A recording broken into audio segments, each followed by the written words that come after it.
इसमें जनता मालिक है, जनता मालिक है। आपको मालिक नहीं चुनना, माफ करना संजय, आपको अपना सेवक चुनना है। मालिक तो तुम हो यार।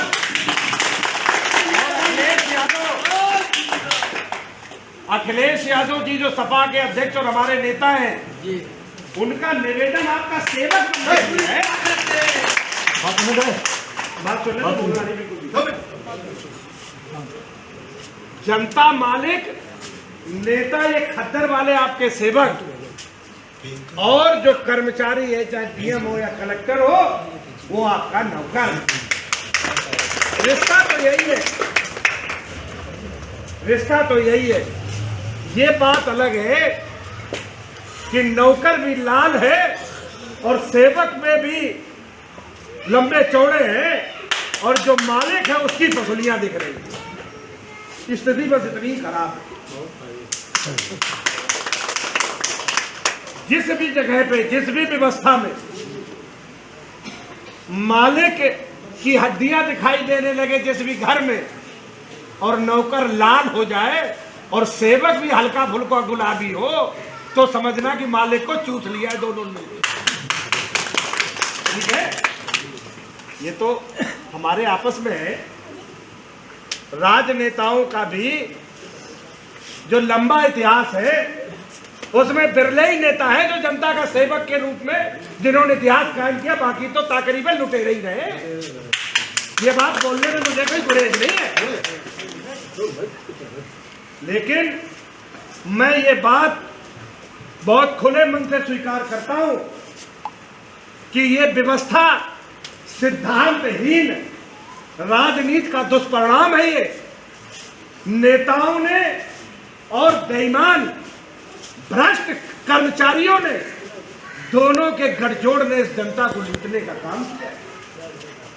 लेकिन लोकतंत्र जब तक है तब तक तुम्हारी आखिरी उम्मीद भी तभी तक है। जिस दिन लोकतंत्र मर गया उस दिन तुम्हारी आखिरी सांस भी टूट जाएगी। जो तुम्हारे पास थोड़ा कुछ बचा है लूट ही जाएगा। तो मैं आपके साथ सिर्फ यही कहने आया हूं, जिस व्यवस्था में जो सामाजिक संरचना है जिसमें मालिक को मलकियत मिले, और तुम्हारे कदम डीएम और कलेक्टर के ऑफिस में जाने में कांपे नहीं। एक पुलिस वाला भी तुम्हें साहब कह के बात करे। सपना तो यही था सरदार पटेल और अम्बेडकर, सपना तो यही था कि जनता मालिक हो जाए, उसको सम्मान मिले, उसको अधिकार मिले। लेकिन हम भी खद्दर पहन के भी शर्मिंदगी महसूस करते हैं कि ये हो न सका। हमें कोफ्त आता है खुद पे कि इस जनता को जो राजनेताओं को देना चाहिए था तो राजनेताओं ने भी दिया नहीं। लेकिन आज भी खद्दर पहन के तुम्हारे सामने सिर्फ इसलिए खड़ा हूं क्योंकि आज भी मेरा भरोसा है कि ये सही राजनीति ही से बदल सकती है और किसी से बदलेगा भी नहीं। अभी भी भरोसा है कि जो सरदार भगत सिंह थे वो भी नेता थे, चंद्रशेखर आजाद भी नेता थे, सरदार पटेल विट्ठल भाई पटेल भी नेता थे, रामस्वरूप वर्मा डॉक्टर अंबेडकर भी नेता थे, लोहिया भी नेता थे। अच्छे लोग थे तो तुम्हें मालिक बना गए, लेकिन आपने अपनी मलकियत का भी उपयोग किया। कभी धर्म के नाम पे, कभी जात के नाम पे, कभी हिंदू मुस्लिम के नाम पे आप भी गुमराह हुए हो, और हम सब लोग इस सोने की चिड़िया को आज भिखारी बना के दुनिया के सामने खड़ा कर लिया। इस देश से अच्छी मिट्टी नहीं, इस देश से अच्छी मिट्टी नहीं पूरी दुनिया में कहीं, इस देश से अच्छी ऋतुएं नहीं पूरी दुनिया में, इस देश से ज्यादा मेहनती किसान नहीं, इस देश से ज्यादा काबिल और बुद्धिमान नौजवान नहीं, और पूरी दुनिया के सामने तुम ठीक का कटोरा लिए खड़े। ये गलत राजनीति और सिद्धांतहीन राजनीति का दुष्परिणाम है। हम इसे बदलना चाहते हैं, इसलिए आपके बीच में आज भी आके ये बात कर रहे हैं कि जब भी कोई नेता आए तो सवाल जरूर करना मेरे साथियों, तुम्हें वोट क्यों दे। तुम्हें वोट क्यों दे? क्या किया है तुमने हमारे लिए? और जब संतुष्ट हो जाओ दोस्त तभी वोट देना। आपके बीच में अखिलेश यादव जी के लिए वोट मांगने आया हूं, क्योंकि आप हमसे सवाल करोगे तो जवाब है मेरे पास, जवाब है मेरे पास कि कन्नौज की जनता को हमने क्या दिया है। और हम वकील हैं आपके, अगर आपका केस लड़ेंगे तो फीस भी लेंगे। फ्री में केस लड़ने वाले से बड़ा सावधान रहना, दुश्मन से पैसे लेके केस बेच देता है। ये भाजपा के लोग जो तुम्हें फ्री आरासन देते हैं, इस फ्री के चक्कर में तुम्हारा सब कुछ बेच दिया।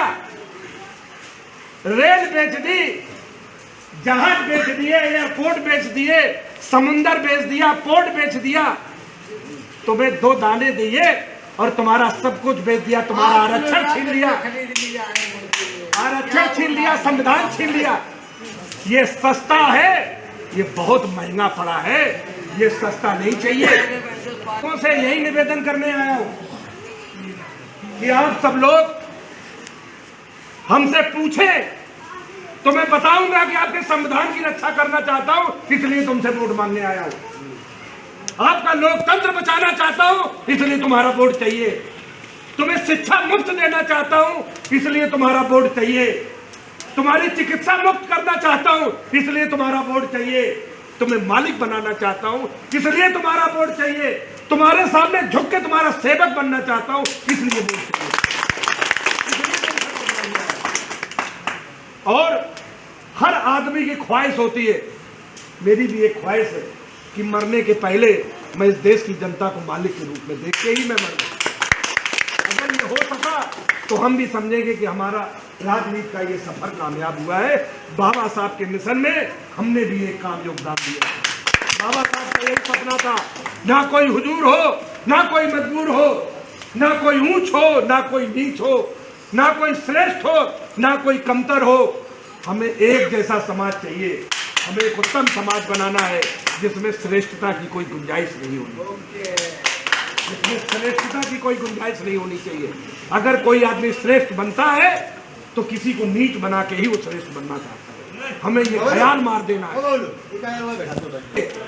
हमें असली लोकतांत्रिक विचार को स्थापित करने, अपने आने वाली पीढ़ियों के लिए ये योगदान देके इस दुनिया से विदा होना है। और उस ख्याल के लिए ये जरूरी है कि आज भाजपा को सत्ता से हटाया जाए, भाजपा को सत्ता से हटाया जाए, क्योंकि लोकतंत्र की सांसें ही बची हैं। शरीर तो बेजान हो चुका है। अगर ये सांसें टूट गई तो दोबारा तुम्हें लड़ाई लड़नी पड़ेगी। आज जैसे अंग्रेजों से लड़ी थी, उन गोरों से लड़ी थी, अब भूरों से लड़ना पड़ेगा और ये बड़ा मुश्किल हो जाएगा। अभी आज स्थिति ऐसी है कि हमें लोकतंत्र में इस चुनाव में बचा के अपने नेताओं के अधूरे सपने के पूरा करने की तरफ 2 कदम बढ़े, यही निवेदन करने में आपके बीच में आया हूं। आपने मेरी बात को इतने ध्यान और गंभीरता और प्रेम से सुना, इसके लिए मैं आपका बहुत बहुत आभारी हूं।